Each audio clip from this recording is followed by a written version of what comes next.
So Blackberry just released a new variant of the Key2 here in Berlin at IFA. Now if you look at it, it looks remarkably like the Key2. That is, until you put it next to the Key2. There are a few differences, however, and a few of them are actually significant. So in this video, I'm going to go through all of the differences between the Key2 and the new Key2 LE. So first up, after Blackberry was apparently given some feedback from testing that the Key2 was just a bit too masculine for some people. It has, angled sides, it only comes in kind of the metallic colors, etc. They decided that with the Key2 LE that they would soften the curves a little bit, and they also are releasing it in 3 different colors.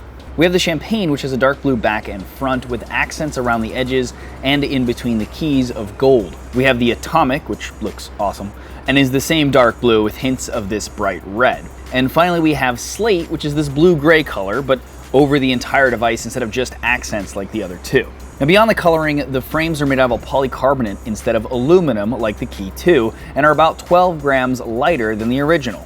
On the back, the Key2 LE has a 13 megapixel camera and a 5 megapixel depth sensor, which is not a lens that you can use, and so it doesn't have telephoto either. And this is compared to the dual 12 megapixel sensors on the Key2. The keyboard on the front is the same Key2 layout, which is great, but it isn't capacitive. So while you can still use the fingerprint sensor in the spacebar and your speed keys, which are great, you can't swipe on the keys to navigate, etc. Now inside the device, we have a Qualcomm Snapdragon 636 instead of the Snapdragon 660. We have a 3000 milliamp battery instead of the 3500 milliamp battery, which they claim will still give you really good battery life thanks to that processor. Now besides that, we have some software differences. We have the support for dual apps. So for social networks, you can actually have 2 different accounts on the device at once. This works on certain social networks, and they said it's going to be coming to more and more social networks as they roll it out. And also you can use Google Assistant for your convenience key, which is something you couldn't do on the Key2. Now, both of these things are actually software updates, and we've already been told that they're going to be coming to the actual Key2, or the original Key2,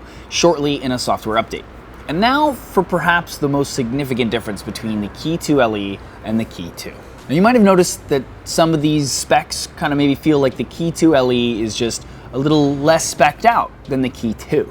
And that's not by accident. The reason though is that it actually starts at $399 for the 4 gigs of RAM and 32 gigs of storage model, and about $449 for the 4 gigs of RAM and 64 gig storage model, both of which still have a micro SD card slot. Now that's $250 or 30% cheaper than the Key2, which frankly brings it into a much different bracket. And people that were looking for that keyboard lifestyle but weren't willing to pay flagship price for it might now have a chance to take another look. There guys, real quick video on the differences. Hope you guys enjoyed it. Let me know in the comments below what you think of the video, what you think of the Key2 LE, etc. And if you like this video, please thumbs up or share it. It's greatly appreciated. And check out the rest of my channel. If you like what you see there, please subscribe. Make sure to hit the bell next to the word subscribe so you get notified when I do new videos. Otherwise though, as always, thanks for watching.